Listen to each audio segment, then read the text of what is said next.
Toronto's housing policy is doing a 180 these days after sitting stagnant for around 30 years. Suddenly, there's this massive push towards amping up the density in neighborhoods. And up next, there's a pretty big proposal on the table.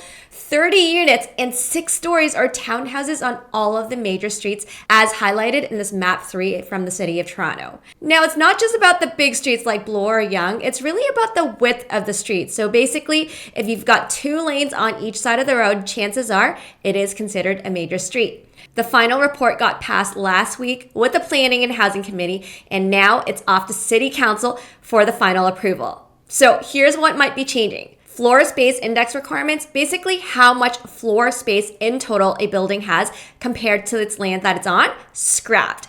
Now, given the added density, there will be new requirements on setbacks, and what's allowed really does come down to the zone you're in. If you're in the R zone, this will be the most permissive, and the city does seem to be a lot more lenient on this zone. For example, you'd only need a 0.9 meter side setback for a 4-story building, but in other zones, you'll need a much bigger setback of at least 2.4 meters. Also in the R zone, there are no lot coverage rules, but in other zones, buildings can only cover up to 50% of the lot. Now, in terms of development charges, nothing has changed or improved, unfortunately. You still don't need to pay development charges for the first 4 units, and there is a chance that you can defer the 5th unit if it's the backyard house.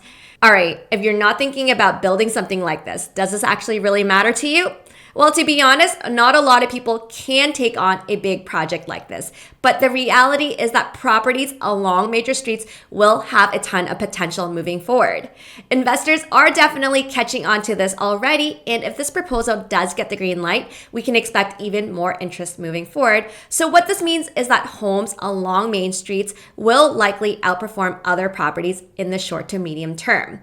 We are keeping a close eye on these developments on our team, and our investor sales team in Toronto does have some very exciting ideas about what we're planning on these lots. So if you are curious about our plans and want to explore some of the top opportunities on these types of lots, feel free to reach out to our team by heading to this link right here.